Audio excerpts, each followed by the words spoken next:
Salut à vous tous. Dans quelques heures, nous allons entrer dans une nouvelle année, à savoir 2017. Et il me tarde de faire un bilan, pas sur l'année 2016, non, mais sur les boîtes Lego Star Wars que j'ai reçues cette année. Alors déjà, je vais mettre sur un point. Tout d'abord, j'ai moins de sets que ceux de l'an dernier, car tout simplement, il y a des boîtes qui ne m'intéressaient pas, et d'autres parce qu'elles étaient trop chères. Il n'y a qu'à voir, par exemple, pour la seconde vague, j'ai qu'un seul set. Parce que le reste était trop cher ou pas intéressant pour moi. Voilà, parce que la plupart des sets, je me les achète et d'autres on me les offre, comme ça. Oui, voilà. Bon bref, alors avant de commencer à faire tout le tralala du bilan, je vais d'abord faire un bref avis sur deux boîtes. Voilà, faire un petit avis sur deux boîtes comme ça, mais bon voilà. Bon bref, on va commencer. Allez, on va commencer avec le 64146, le calendrier d'avant Lego Star Wars. Bah oui, le calendrier de l'Avent, comme chaque année, qui est pour moi une tradition. Il y en a qui ont des calendriers de l'Avent chocolat, comme moi par exemple. Mais bon, voilà, celui de Lego Star Wars c'est aussi sympa à voir. Alors, que penser de ce calendrier? Eh bah, il est plutôt bien. Il est plutôt meilleur que celui de l'an dernier, car déjà il y a plus de figurines, parce que celui de 2015 on avait moins, c'était vraiment dommage. Et puis les mini-constructions dans ce calendrier sont plutôt intéressantes et plutôt sympas. Voilà. Alors niveau figurines, on a quand même des plus intéressantes comme Luke Skywalker épisode 6, un garde de Bespin quand même, Bespin, enfin je sais pas, voilà, Bespin, bref. Chewbacca blanc, forcément il est sympa. On a aussi U3PO, le druide protocole gris. Enfin voilà, après on a des unités impériales et rebelles qui peuvent augmenter les armées. Et puis après, la seule figurine de la prélogie, pour ceux qui sont fans de la prélogie, bah, c'est le druide de combat. Voilà, la figurine la moins intéressante et la plus banale. Non mais voilà, quoi. Voilà, donc pour ma part, vraiment très bon calendrier de l'Avent, voilà, qui m'a accompagné tout le mois de décembre, enfin du 1er au 24. Ouais, enfin peut-être pas tout le mois, enfin bon. Voilà. Alors oui, un calendrier à 35 €, c'est pas super rentable dit comme ça, mais vous pouvez quand même le trouver à moins de 30 €, et puis voilà. Voilà, j'ai envie de dire, je vous le conseille, et puis... Enfin, il est super, voilà. Il est pas mal, enfin... Je me perds dans mes propres avis. Et enfin, le 75 117, bah, Kylo Ren. Voilà, je pensais pas que j'aurais un build-up figure un jour, parce que les build-up figures, c'est pas ce qui m'intéresse le plus. Avant, les Bionicles, c'était cool, mais là, bon, c'est bof. Voilà, quoi. Forcément, j'achète jamais les build-up figures, parce qu'ils m'intéressent pas vraiment. Mais on me l'a offert, voilà, pour Noël, donc ça, c'est... Bah, pourquoi pas. Voilà. Et c'est Kylo Ren, du coup. Alors, faut savoir juste une chose, les build-up figurines, tout ce qui est droïde, armure, casque, enfin comme Kylo Ren, tout ça, ils sont plus jolis. Parce que tout ce qui est humain, c'est dégueulasse. Voilà, ça on est tous d'accord. Voilà. Et aussi, bah, je trouve que le mettre en exposition est plutôt pas mal. Donc, je l'ai exposé quelque part, bon je vous montrerai un de ces quatre parce que j'ai trop la flemme de vous montrer. Parce que je suis un bâtard. Voilà. Mais sinon, ouais, Kylo Ren est plutôt pas mal. Alors après, c'est peut-être pas le personnage le plus intéressant qu'on pouvait avoir. Il est quand même plus sympa et plus intéressant qu'un Jar Jar Binks, quand même. Voilà. Et puis celui qui me l'a offert, il a pensé que c'était Dark Vador. Il a pas vu Star Wars 7, ce bougre. Voilà. Voilà. Bon, je le trouvais sympa, mais sans plus, ouais, le build-up figure. Voilà. Et ben maintenant, on va passer sur les autres sets. Alors, il y a des sets que j'ai fait en review, d'autres non. Donc, si vous suivez mes reviews, vous savez à peu près lesquels j'ai fait ou j'ai pas fait. Voilà, de toute façon, j'en ai fait 4 reviews, donc... Enfin, non. Bon. Enfin, bref, allez. On va commencer avec les Battle Pack. Alors, on va commencer avec le 75 131, le Resistance Trooper Battle Pack, pardon. Alors, quand même, Lego a quand même pris un risque de faire une boîte basée sur des soldats qu'on voit très peu dans le film et qu'on les voit pas en action. Et pour ce coup-là, il est plutôt sympa. Non, franchement, les figures sont plutôt sympas. On a l'officier qui est sympa et les 3 soldats avec qui sont sympas. Ils ont tous des visages différents, ce qui est plutôt sympa aussi également. Le petit speeder à mitraille est également très sympa, je trouve. Assez créative, pour une fois quand même. Voilà quoi. Bon, je me suis pris en 2 fois pour faire un petit peu plus d'armée de la résistance. Aussi, je trouve qu'on peut aussi utiliser un petit peu les torses des soldats pour en faire des custom soldats rebelles. Effectivement, ça peut se jouer sur ça. Voilà, je l'ai trouvé très sympa ce Battle Pack, une petite surprise quand même, je trouvais. Voilà, je vous le conseille quand même. Voilà, si vous avez aimé Star Wars 7. Même pour des soldats qu'on voit à peine quelques secondes, ça peut être sympa. Voilà. Ensuite, son homologue, le 75 132, le First Order Battle Pack. Alors, il est sympa, mais Alors, c'est pas la construction qui bloque, parce que la tourelle du canon est très sympa, mais moi je l'ai customisé le bout de canon parce que le truc a complété, prof quoi. Par contre, il souffre du ration de figurines. Là clairement, Lego a plutôt voulu faire 4 figurines différentes. Bon alors, on a des Stormtroopers, il y en a un qui est normal, et un qui a un gilet de cartouche qui bizarrement me fait penser à un terroriste, sérieusement. Je vais arrêter de faire les blagues sur ça, c'est chiant. Non, bref. On a un officier et un gunner qui bof, mais bon voilà. C'est plutôt dommage parce qu'on pouvait avoir un truc bon, mais... Bon, je me suis pris aussi également 2 fois, hein, juste, voilà. Forcément, ça s'achète plusieurs fois sur Battle Pack pour un minimum plus de Stormtrooper. Voilà, c'est un petit peu dommage, mais bon, voilà, si, enfin Lego, si vous devez refaire un Battle Pack comme ça, évitez de faire des rations pourries, mettez des Stormtroopers, enfin tout ça, c'est pour ça qu'on achète après tout les Battle Pack, des figurines. Voilà, sinon le petit canon est plutôt sympa. Voilà, c'est un petit peu les petits canons de la Buster Killer. Plutôt sympa, voilà. Maintenant on va passer au Battle Pack Battlefront qui sont aussi sympas à voir. Et ben allons voir. Alors, le 75133, le Rebel Alliance Battle Pack. Voilà. C'est mon préféré des 4, tout simplement parce que les figurines des rebelles sont classe, elles sont ultra détaillées, elles sont différentes, parce qu'en plus on a des aliens dans cette boîte, un Rodien et un Enduro, ça c'est cool à voir. Ils ont des jetpacks, ils ont des accessoires vraiment super stylés, j'ai envie de dire. Voilà. Et la moto jet est plutôt sympa, elle est un peu grosse certes, mais elle est sympa. Voilà. Franchement c'est un très bon battle pack, j'ai envie de dire, voilà, c'est le meilleur pour moi. Voilà quoi. Voilà, si vous voulez vous faire des armées rebelles, commando, tout ça, achetez ce battle pack. Y a pas mieux à dire. Voilà. Et enfin on passe à son homologue, le 75134, le Empire Galactic Battle Pack, putain. Enfin bref. Alors à première vue il est sympa. Alors les figurines sont bien, y a pas à dire. Le technicien, le Shock Trooper, parce que j'adore putain. Et les 2 Stormtroopers et Gratigneurs de combat sont sympas aussi avec leur jetpack, y a pas à dire. C'est la construction qui est merdique. Voilà. C'est l'avant-poste et bof. Franchement, et bof, on aurait pu avoir un truc mieux. Mais bon. Voilà. Ce qui est bizarre, c'est que les gentils, ils ont des belles figurines, ils ont des bons trucs à construire, mais les méchants ont des trucs pourris. C'est de la discrimination, ça, quand même. Enfin bref. Voilà, c'est un petit bon battle pack, je vous conseille, mais 5 niveaux construction, enfin, après, si vous l'avez bien aimé, bah, tant mieux pour vous, mais moi, bof, franchement, j'étais un petit peu déçu, voilà, de la petite construction. Voilà, après, on limite, on peut recycler les pièces, on peut en faire un truc bien meilleur. Bah oui, quand même. Voilà, et sinon les figurines sont sympas aussi, c'est vraiment les figurines qui s'offrent ce set, enfin, pour 15 €. Voilà. Voilà, bah après on va rentrer dans des sets que j'ai pas fait en preview, donc bah, c'est parti. Alors on va faire avec le set... alors le 75137, le Carbon Freezing Chamber. Alors si je l'ai pris c'est tout simplement parce que j'adore l'Empire Contre-Attaque, c'est mon film préféré de la saga Star Wars. Et oui, pour moi ça sera le meilleur film de la saga. Oui, tu seras pas d'accord avec moi. Et bah ok, pourquoi pas. Si t'as aimé, je sais pas, la renonce des sites, tout ça, ouais, ok, pourquoi pas. Voilà, donc un set reproduisant la scène culte où Han Solo se trouve carbonisé dans la chambre froide carbonée sur Bespin. Alors, niveau figurine, on a forcément Han Solo avec sa tenue blanche qui va se faire carboniser, un Ugnaught qui est vraiment sympa, qui est l'exclusivité de ce set, et Boba Fett. Alors c'est sympa pour ceux qui n'ont jamais eu Boba Fett et qui peuvent l'avoir à 30 €, mais je l'ai déjà, et puis...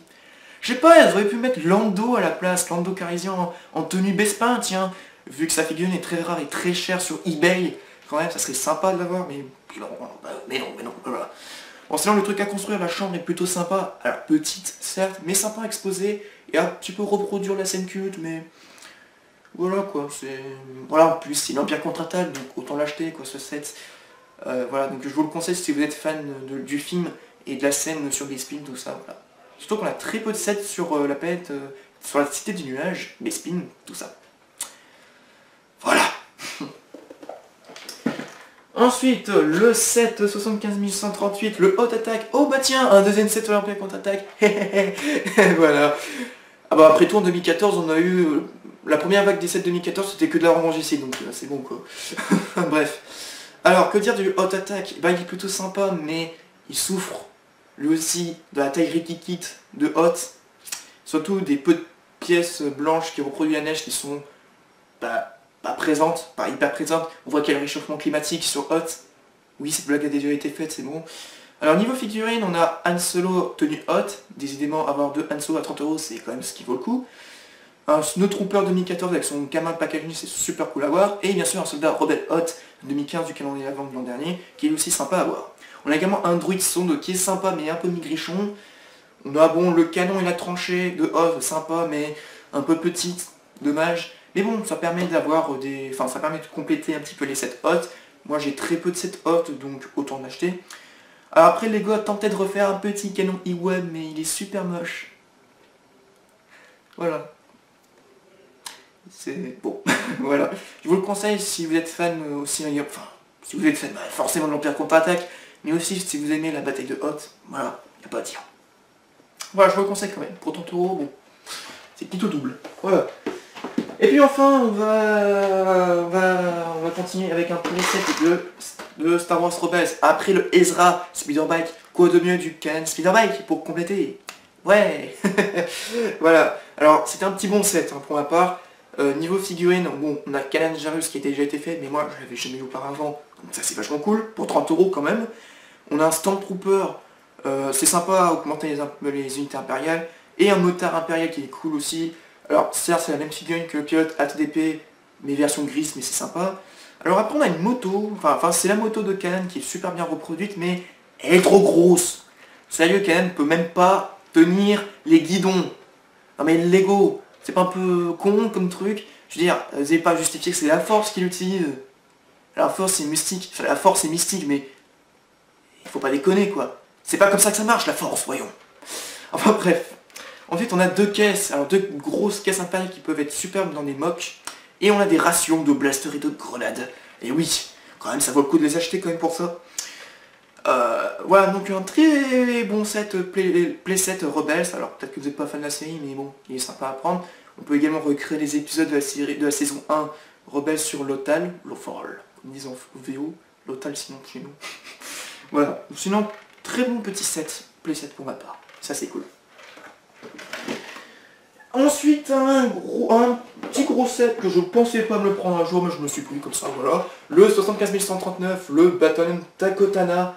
Alors je l'ai exposé quelque part, bon je suis pas sûr que vous pouvez le voir, mais au pire je vous montrerai un jour, voilà. Bien sûr un autre set que j'ai pas fait en review. Bien sûr c'est un set sur Star Wars 7, évidemment. Voilà, qui permet de recréer la scène sur Takotana, avec Maskatana et son palais, enfin son petit bout de palais, forcément. Voilà. Mais il est sympa je trouve à exposer, il est très sympa à exposer, mais à l'intérieur il n'y a rien du tout, donc voilà. Bien sûr on achète le set pour les 5 figurines très intéressantes, on a quand même Maskatana, l'exclusivité du set, on a deux Stormtroopers du premier ordre qui sont super, dont l'un qui affronte Finn qui fait Traitor ou traître, voilà. Oui avec avec sa mâche, enfin son bâton électrique, je sais pas, qui se fait dégommer par Han Solo après. Bref, voilà, on avait forcément Kylo Ren et Finn, qui sont quand même deux personnages qui sont dans des grosses boîtes d'habitude, qui sont plus de 100 €. C'est quand même sympa de les avoir à moins de 100 € quand même ensemble. Ouais, en plus Kylo Ren qui a son visage cette fois-ci, ça c'est plutôt cool. Enfin son visage de grincheux, mais bon voilà. Mais voilà, je peux vous le conseiller, il est plutôt sympa, je le trouve à exposer, on peut recréer un petit peu les scènes sur Takotana dans l'épisode 7. Et puis on a le petit coffre avec le sabre de Luke, enfin une caisse, pardon. C'est pas un coffre. C'est un peu maigre, comme ça. Bref. Voilà, je le trouve sympa, mais sans plus, voilà. Et enfin, je vais enfin donner mon avis sur le seul set de la seconde vague 2016 que j'ai. Alors c'est parti. C'est le 75 150, le Vader TIE Avanced versus Iwing Starfighter. Donc c'est forcément un set sur la gamme Rebels, mais qui est super sympa. Franchement, vous savez, il y a eu un temps où Lego faisait des sets avec des vaisseaux. Et ça, c'était cool. Il y avait deux vaisseaux, plusieurs vaisseaux. Alors la boîte coûtait cher, mais au moins ça valait le coup. Et là, franchement, c'est cool que Lego replonge dans ses sources en faisant un set avec deux vaisseaux. Voilà, en plus, on a un gentil et un méchant, et ça c'est bien. On a le TIE Avanced de Vador, que je l'avais déjà auparavant. C'était la version de 2009 pour les 10 ans des Lego Star Wars, mais je l'ai pété. Oui, il y a eu un temps où je ne m'occupais pas soin de mes Lego. C'est fini depuis longtemps, sachez-le. Bref, et on a Highwing Rebel. Alors c'est l'escadron Phoenix, c'est pas le Highwing rouge et blanc traditionnel, mais il est sympa franchement. Voilà. Niveau figure, on a 4 qui sont équilibrés, on a 2 gentils et 2 méchants. On a 2 filles, à savoir Sabine Wren avec sa nouvelle version de coupe de cheveux et tout. Ouais, quand même. Et une pilote Highwing qui est aussi très sympa. Niveau méchant, on a Dark Vador, putain, la nouvelle version de 2015 qui est super. Oui, mon Vador actuel est pas très content que j'ai la nouvelle version, qu'est-ce que tu veux. Voilà. Et une grande Moff Tarkin, putain. Tarkin dans ce set. Alors oui, il coûte un peu de 100 €, mais Tarkin il est dans les étoiles de la mort à plus de 400 €. Rien que celui de cette année coûte 500 € je crois. Ce qui est quand même assez arnaqueux pour ce que c'est. Voilà, donc avoir Tarkin, je pouvais avoir cette boîte à moins de 100 €, c'est bon quoi. Voilà, je vous le conseille, même si vous n'êtes pas fan de la série Rebelle, ce set est fait pour ceux de la trilogie originale. Et franchement, waouh, quoi, ces 2 vaisseaux, quand je les ai construits, ils sont super impressionnants, j'ai envie de dire. Voilà, donc c'est un très bon set que j'ai eu pour Noël. Ah oui, je n'ai pas eu pour mon anniversaire, mais... Voilà, et enfin, on va finir avec 2 boîtes basées sur le film Rogue One, A Star Wars Story, film que j'ai beaucoup aimé. Si tu veux savoir mon avis sur le film, bah écoute, tu peux cliquer, je le mets quelque part. Auto-promo. Voilà. Alors on va continuer avec... Enfin on va finir avec le set 75152, le Imperial Assault Overtank. Donc c'est le set le moins cher de la Game Rogue One. Forcément j'ai pris les 2 sets les moins chers. Tu m'étonnes. Alors niveau figure, on a 2 pilotes Overtank qui sont très sympas à voir. Qui sont superbes quoi. Qui sont des nouvelles donc superbes, très détaillées. Et on a Ip Man. Oh pardon, excusez-moi, je me suis pas remis de la critique. Oui, je disais qu'on avait Xiaoyu Imway, aka Ip Man, Donnie Yen, tout ce que tu veux, enfin voilà quoi. Le gars qui sait se battre aveuglement, avec son bâton contre les Stormtroopers, ça c'est cool putain. Voilà. Et le véhicule de l'Overtank qui est très sympa je trouve. Alors c'est un véhicule qu'on voit très peu dans le film, c'est un peu con, on dit comme ça. Mais quand on voit le style du véhicule, on voit que Lego s'est inspiré un petit peu, enfin non pas Lego, je parle ceux de Lucasfilm qui ont fait le design du vaisseau, pardon, qui sont encore inspirés de la Seconde Guerre mondiale. Il n'y a qu'à voir le tank qui rappelle un petit peu les Panzers allemands ou les chars américains, vu la forme, la mitraillette qu'on pouvait avoir sur le tank, les caisses à l'arrière qui sont exposées, enfin voilà quoi. Puis il y a qu'à voir aussi les Deathtroopers qui rappellent un petit peu les gros SS en armure, enfin voilà quoi. Bon bref. Voilà, donc c'est un set que je vous conseille vraiment si vous commencez Rogue One. Bah oui, quoi de mieux que commencer Rogue One, A Star Wars Story avec ça. Bon, il coûte 40 €, mais sinon c'est le moins cher. Puis voilà. Puis avoir Hitman dans les gros quoi. Voilà, et enfin je vais finir avec le 75153, set que j'ai fait en review, c'est bien sûr le AT-AST Walker. Il me tardait de l'avoir le AT-AST, franchement. C'est... merde quoi. C'est la meilleure version à ce jour je trouve. Alors niveau figure, on a Baze Malbus qui ressemble à Machete Kills, mais bon, c'est un acteur chinois qui l'interprète, enfin bon. Qui est sympa lui aussi, qui est vraiment très détaillé avec pas mal de choses qu'il a. On a un commando rebelle, enfin un soldat rebelle qui est sympa lui aussi. Et on a un pilote ATST qui est bien. Alors un peu dommage pour l'ATST, c'est qu'il y a une place au lieu de 2, ma foi. Les articulations des pattes sont un peu nulles. Enfin, je comprends qu'avec la version 2009, ils sont tentés de faire un truc un peu con, mais ça marchait pas. Il y a qu'à voir le Big Fan, enfin, il y a qu'à voir Big Fan qui l'a fait. Auto-promo pour lui, tiens. Enfin bref quoi. Voilà, le ATST qui est vraiment super, il est assez grand, mais vraiment très détaillé. On a même des grenades, des accessoires, enfin, achetez-le. Voilà. À 55 €, ça fait un peu cher, vous pouvez le trouver à moins de 50 €, mais quand même, prenez-le quand même, c'est ATST. Voilà. Voilà. Et puis voilà, bah voilà, c'était le bilan des sets 2016. J'espère que vous avez passé de bonnes fêtes, que vous avez reçu de beaux cadeaux à Noël, moi ça allait, qu'on va passer une très bonne année 2017. Vous voyez, je fais cette vidéo en rendant hommage à Carrie Fisher, alias Princesse Leia, qui est décédée quelque temps. Voilà, May the Force be with you, il est là. Et Kenny Baker aussi, l'interprète de R2D2. Voilà, oui, cette année 2016, on nous a pris beaucoup de célébrités, je trouve. Voilà, j'espère qu'on va passer une très bonne année 2017. Et puis, en tant que cinéphile aussi, bah, il y aura de très bons films qui vont sortir en 2017. Bah oui, il y a Star Wars 8, mais il y a d'autres bons films aussi. Voilà. En plus, j'ai eu des nouveaux matos, donc ça c'est cool. Puis voilà. Et bah écoute, si tu as aimé la vidéo, tu peux mettre un like. Et dans les commentaires, si tu as envie de savoir quels sont tes sets préférés de cette année 2016. Tu peux aussi également t'abonner si tu as envie de me soutenir en abonnement. Voilà, c'est quelque part, abonnez-vous. Si tu veux recevoir des notifications de ma part, il y a la petite cloche à côté de... Enfin, dans le truc abonnez-vous. Oui, c'est un truc totalement con de YouTube, enfin, faut s'y faire. Voilà. Et puis, bah, comme je dis, passez de très bonnes fêtes. On se retrouve en 2017 pour une review des nouveaux Battle Pack. Avec un nouveau format, donc plus Marcel, Vador, tout ça. À part qu'ils vont faire peut-être des petits cameos sketch. Ma foi. Voilà, allez. Bonne fête à tous et bonne année 2017. Salut à vous tous.